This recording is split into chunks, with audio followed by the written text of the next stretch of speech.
Today at the White House, President Donald Trump welcomed the President of the Republic of Poland for a bilateral meeting focused on strengthening ties between the United States and Poland.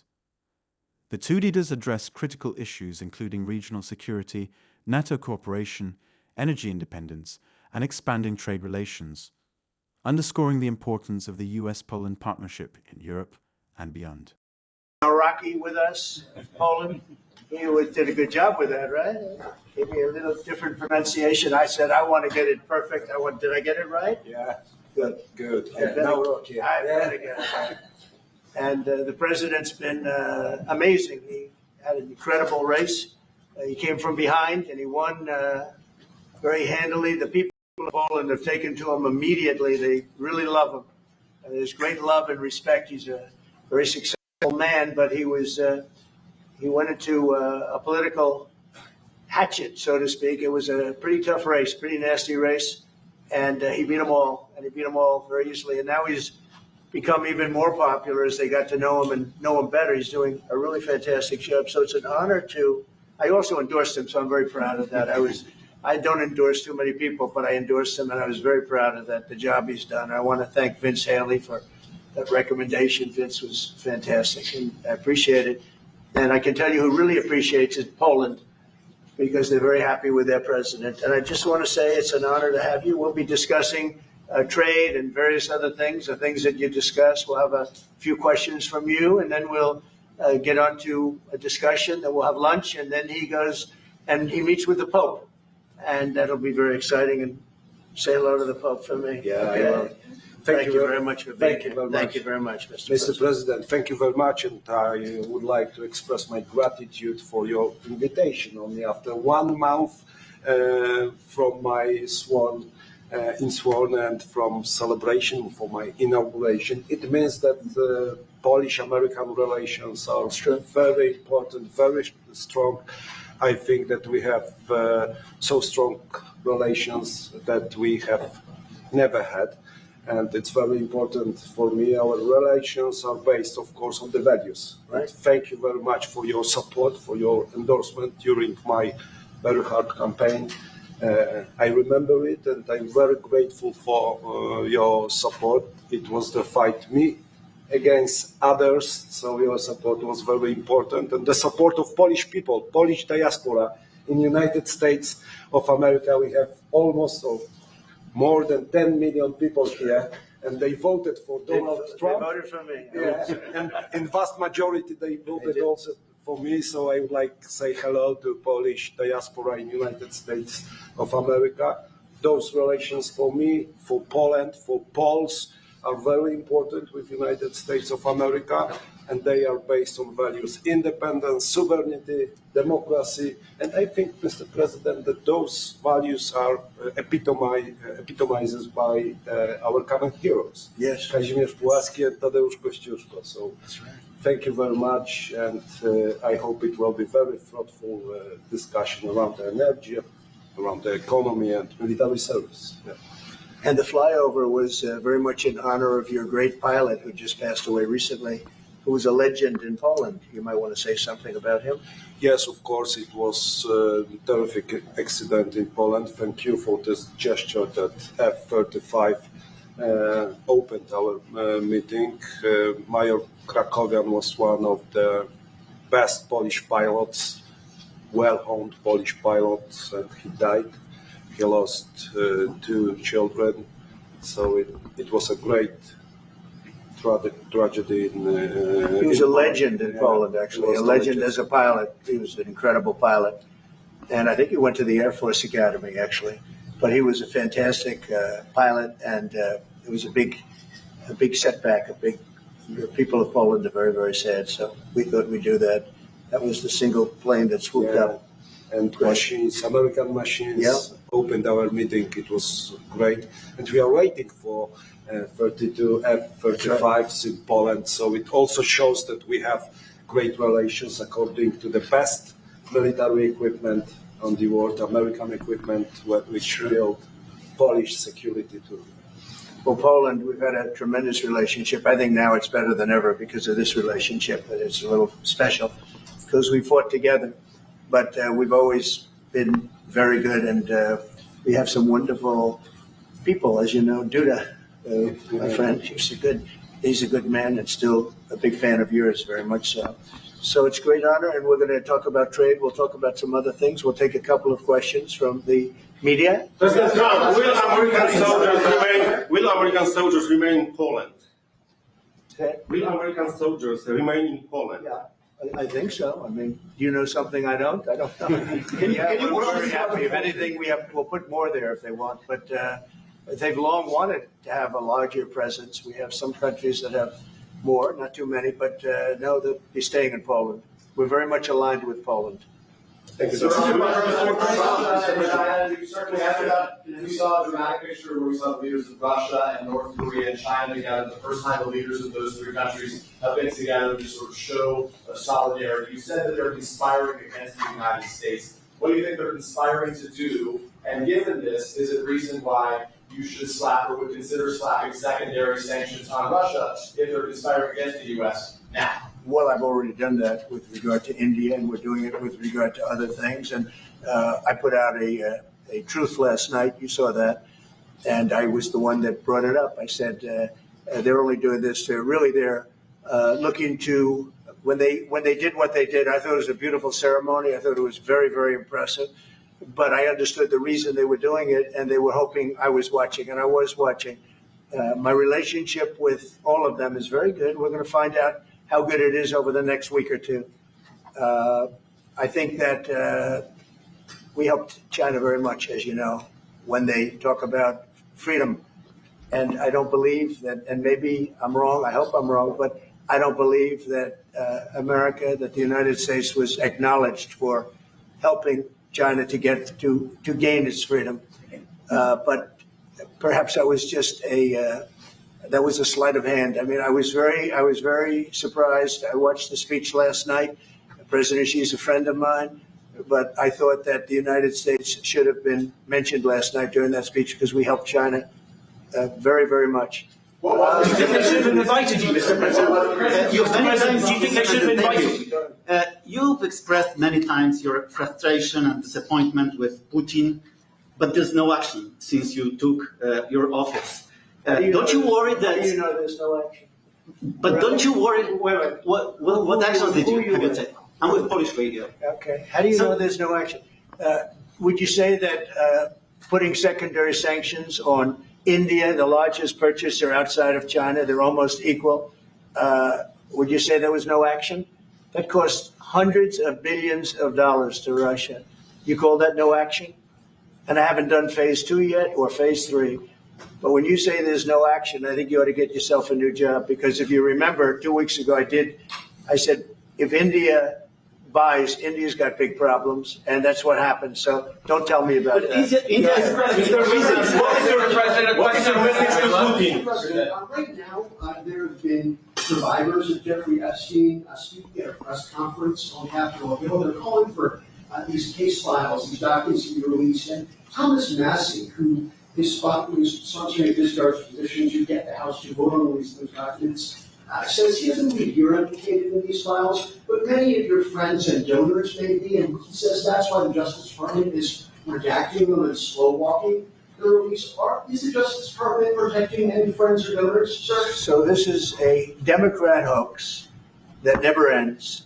You know, it reminds me a little of the Kennedy situation. We gave him everything over and over again, more and more and more, and nobody's ever satisfied. From what I understand, I could check, but from what I understand, thousands of pages of documents have been given. But it's really a Democrat hoax because they're trying to get people to talk about something that's totally irrelevant to the success that we've had as a nation since I've been president. Even if you look at D.C. right now, D.C., it's a totally safe zone. It's called a safe zone. That's a term. It's a term of art. It's a safe zone because it's very safe. You can walk down the street now and nothing's going to happen. No crime, no murders, no nothing. Because we had a lot of problems with certain places, and we still do. All run by Democrats, or for the most part run by Democrats. So what they're trying to do with the Epstein hoax is get people to talk about that instead of speaking about the tremendous success like ending 7 wars. I ended 7 wars. nobody's going to talk about because they're going to talk about the Epstein, whatever. I understand that we were subpoenaed to give files, and I understand we've given thousands of pages of files. And I know that no matter what you do, it's going to keep going. And I think it's enough, because I think we should talk about the greatness of our country and the success that we're having. I think we're probably having, according to what I read, even from two people in this room, we're having the most successful 8 months of any president ever. And that's what I want to talk about. That's what we should be talking about, not the Epstein hoax. When are you going to make a decision on Ukraine, Mr. President? What is your message to Putin? Mr. President, your message to Putin?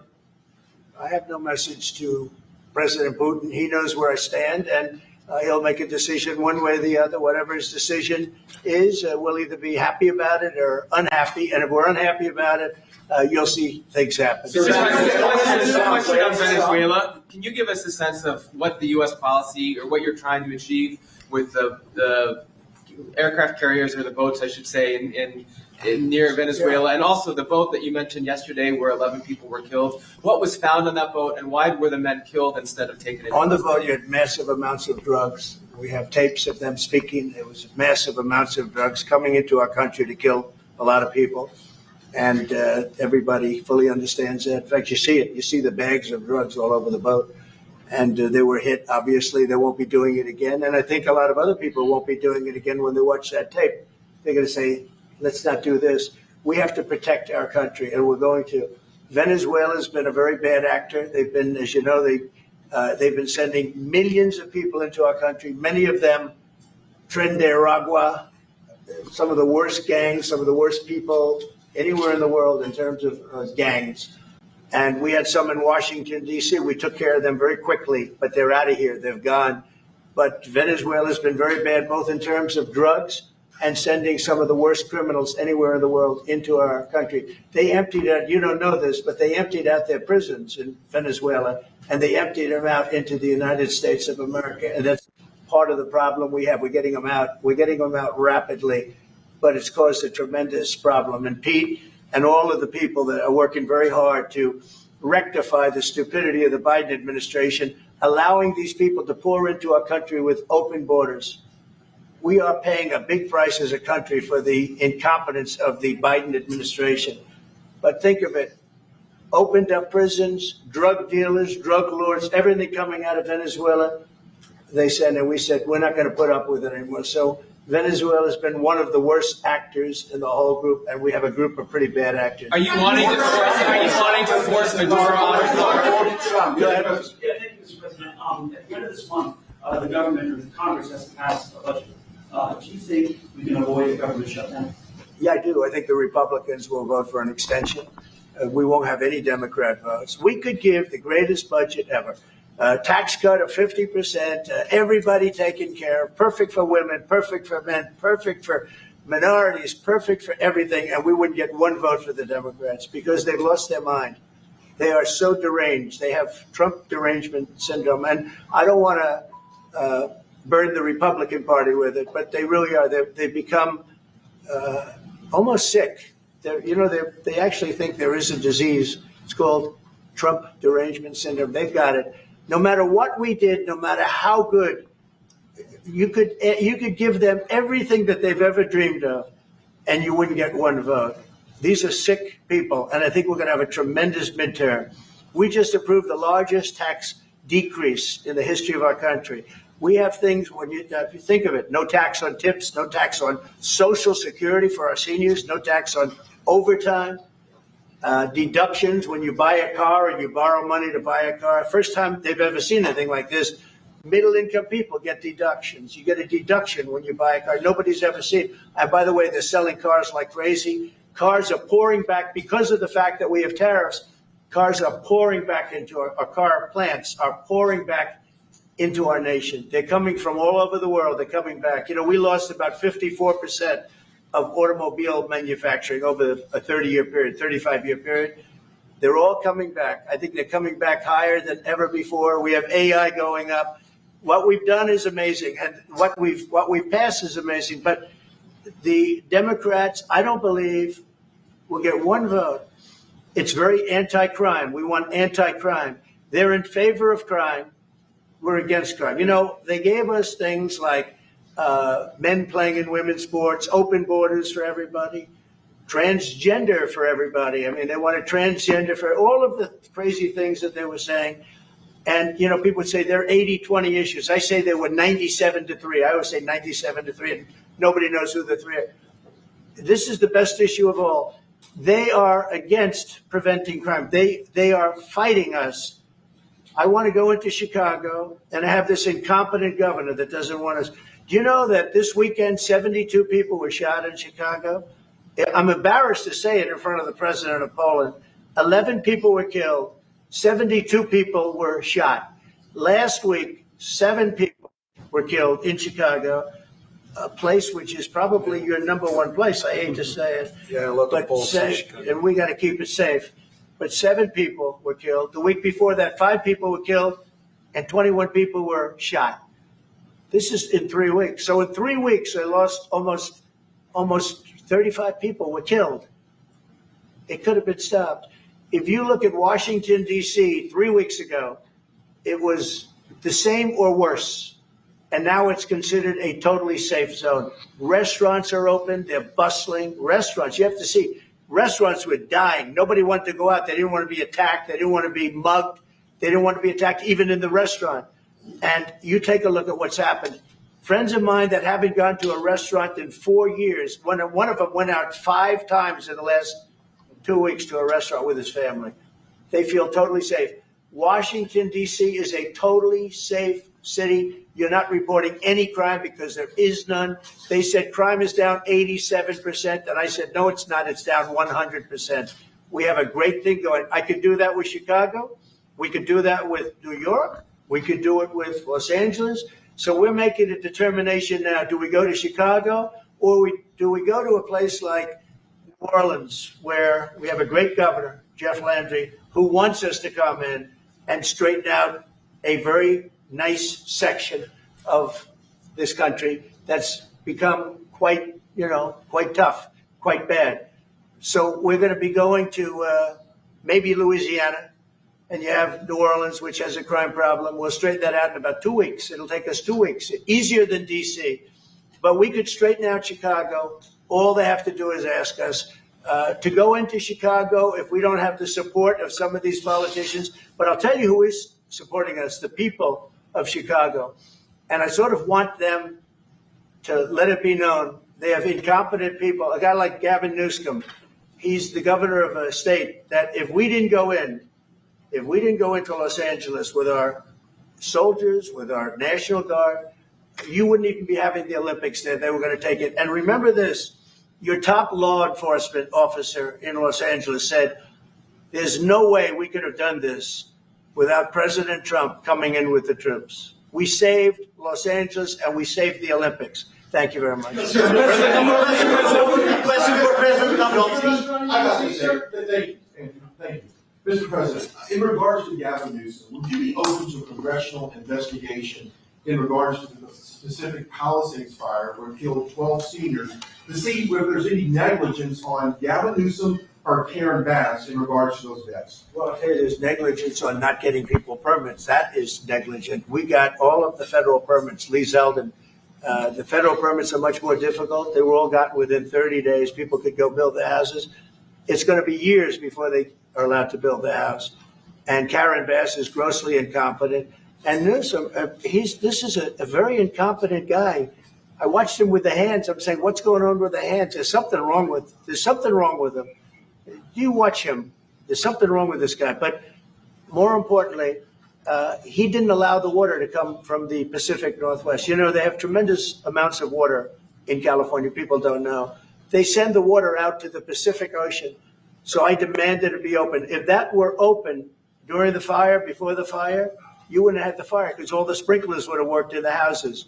They had no water. They had no water in the fire hydrants. You wouldn't have had the fires. It would have been put out after one house, 2 houses. But he stopped the water from coming in. And I had to send in the military to have that water opened after the fires. And now they have water, but he should have more because they're still restricted. There's something wrong with these people. There's something really wrong. As to investigation, I view it as a gross incompetence. I view it as an ideology that's wrong. It's a radical left ideology. And if I didn't win this election, I think our country would be destroyed. I don't believe you'd be here right now, and our country would be destroyed. Yeah. Mr. President Trump, thank you, sir. What are the most important branches of interest between Poland and U.S. in your opinion? Well, it's just the relationship we have. I think there's a great trust and a great, more than most countries, more than almost any countries. We have some in a category that's very special, and Poland is in that category. We have a very special relationship. It's like the question about the soldiers that was asked. We never even thought in terms of removing soldiers from Poland. We do think about it with regard to other countries, but we would never know. We're with Poland all the way, and we will help Poland protect itself. Okay? President, I would like to add something. Of course, security is most important also for our relation. And I'm a historian, as you know, maybe, Mr. President. Sure. I'm a historian, and this is the first time in Polish history, in 20th century and the 21st century, that the Poles are happy that we have foreign soldiers in Poland. So the American soldiers are the part of our society. Nowadays, we have almost 10,000 soldiers, and this is the signal to the whole world and also to the Russian Federation that we are together. But we are not like the Poland free riders in Europe and in NATO. Mr. President Trump knows it, because our GDP for military service achieved 4.7. So we are probably the one NATO nation which is on this level, and we will not stop. Me, as the president of Poland, we are going to achieve 5% of GDP for military service, but with American soldiers on Polish soil, we solidified and we are secure. Mr. President, are you Just satisfied? about that. Poland was one of two nations that paid more than they were supposed to with NATO. I don't know if anyone knows that, but there were two nations, and Poland paid more than they were supposed to. They thought it was low. And by the way, since then, at my request, they've raised it from 2% to 5%. But Poland was one of two nations that paid more than they were supposed to, which was a very nice thing. Yeah. What's your message for You were not invited to the parade in Beijing. Never even thought about it until just now. President Nawrocki, what's your message for Never President? even thought. It wouldn't have been my place to be there. President Nawrocki, what's your message for? Will you visit a restaurant in DC? You haven't gone to. I might. Sure. You haven't gone to one in either of your terms that wasn't any of them. Because I and many other. Do you want me to prove you wrong? Do you want me to prove you wrong? Yes, please. But I will. I think it's something we could consider doing. Love to do it. I love the White House food, but after a while, I could see going to a nice restaurant. It's safe. If you would have said, like the Governor Moore wanted me to go and walk through Baltimore with him, and I said, I think I'm a brave guy, but there's no reason to be stupid. They have crime that's at levels that nobody's ever seen before in Baltimore. They've done a terrible job. We'd go into Baltimore, straighten it out very quickly, too. You know why? They respect our soldiers. You see our soldiers. They respect our soldiers. We'd go there, too. But we're going to have people asking us to go. They're going to want to. And I think the people of those places the politicians are not in tune with the people. The people in Chicago, the people in Baltimore, the people in all of the places we talk about, they want to see us there. And I think we're pretty much waiting till we get asked and properly. We're doing them a big service. Yeah, please. You talked about how historic these tariffs have been, bringing in revenue, additional revenue for our country. You've also mentioned before they could possibly replace federal income tax. Possible. Do you think that's Someday it's possible. It used to be. So if you go back to 1913 is when they ended tariffs. We were the richest ever from 1850. It was all tariffs. We didn't have income taxes. From 1850 to 1913. In the 1887s, about 1887, they had the Great National Tariff Act. And it was a group of people that got together because our country was so rich, they didn't know what to do with the money. We had so much money, they didn't know what to do. It was a group of very prominent people that were set up to hand out money to everybody because we were the richest we ever were. Proportionately, we were in 1887, around that time, even in 1913, we ended them in 1913. How did that work out? And then we went to the income tax system, and then we had the Depression. And by the way, a lot of people try and say that, oh, tariffs with the Depression. No, they ended in 1913, and then we went to income tax, and then in 1929 you had the Depression. They did try and bring it back in 1931-32, but the Depression had long started, and this poor, beautiful nation was gone. It was gone. We suffered for 25 years. It took 25, 30 years to really recover from the Depression. And we don't ever want to see that happen again. The tariffs are vital to the success of this country. When I say I ended 7 wars, at least half of those wars were ended because of the power of tariffs. I was able to say, well, we're not doing any business with you, or if you're going to war, we're putting a big tariff on you. And all of a sudden they announced that the war was settled. I settled 7 different wars, one going 31 years, look at the Congo and Rwanda, look at that, 31 years, 10 million people dead. I got it settled. And a little bit of that one, less than in some cases, had to do with trade and had to do with tariffs. So, tariffs are vital to our country. And just so you know, other countries use them on us, but I just use them a lot better. We're in a much better position. We have trillions of dollars coming into our country. If we didn't have tariffs, we would be a very poor nation, and we would be taken advantage of by every other nation in the world, friend and foe. We're not going to let that happen. And we have a very, very big case in the Supreme Court. I can only say this. Our country has a chance to be unbelievably rich again, but it can also be unbelievably poor again. If we don't win that case, our country is going to suffer so greatly, But I think we're going to have a big victory. Even if you look at the people that brought the case, they're foreign-oriented. They're foreign.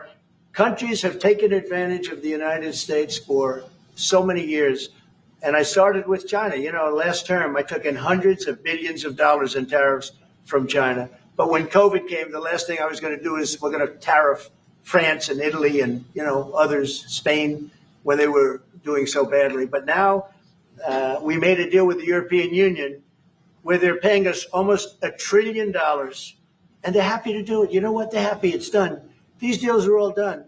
I guess we'd have to unwind them. We've done deals with Japan, with South Korea. We've done deals with many countries and others to come. And if we didn't have the power, prestige, and dignity of tariffs, and I used them wisely, and people respect America again, and we've become a rich country again. The money coming in is incredible. And again, they use them on us. If we didn't have them, they would use them on us, and we would have no way to fight them. We would be a third world nation. So I think it's one of the most important cases I've ever seen go before the Supreme Court of the U.S. You gave Vladimir Putin a 2-week deadline to agree to talks with Volodymyr Zelensky. That deadline is now nearly approached. Can you give us any indication of when you will make a decision? Well, I'm having a conversation with him very shortly, and I'll know pretty much what we're going to be doing. We've taken very strong action, as you know, and in other ways we've taken very strong action. But I'll be speaking to him over the next few days, and we're going to see. With who, I'm going to know exactly what's happening. Mr. President, but I'm not happy with all the people. You got 7,819 people killed last week. Russian soldiers and Ukraine soldiers, right? Not American soldiers, not soldiers from Poland, but they're human beings. They're souls. They have parents. They wave goodbye to their parents, and their parents never see them again. That's the end of them. Over a stupid war. And I want to see it stopped. Now, we have stopped the money we send weapons to NATO. They pay full price. We don't, Biden spent $350 billion so stupidly. And it was one of the reasons that this whole thing happened. A big reason this war happened was sitting right in these chairs, this one in particular. So I think we're going to have a good solution.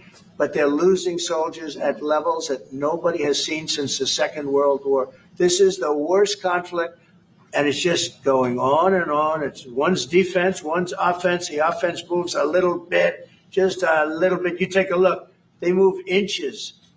They're dropping bombs and killing everybody. The whole thing is not since the Second World War has there been anything even close to this. And they're not soldiers from my country. This is my country. But I have a power to end things. That's why I was able to end 7 other wars. And you know that I thought of the 7, basically 7. Those were tough wars to end. Much tougher, I thought, than the war with Ukraine and Russia. I thought that Ukraine and Russia have a very good relationship with President Putin.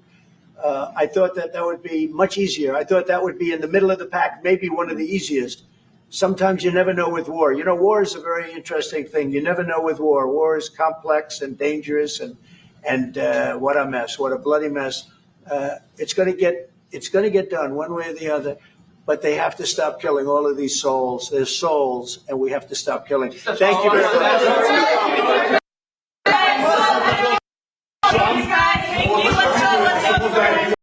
As the talks concluded, both presidents reaffirmed their shared commitment to defense, economic growth, and democratic values. The meeting highlighted the enduring alliance between Washington and Warsaw, setting the stage for continued cooperation in addressing regional and global challenges. This has been your NewsXstream update.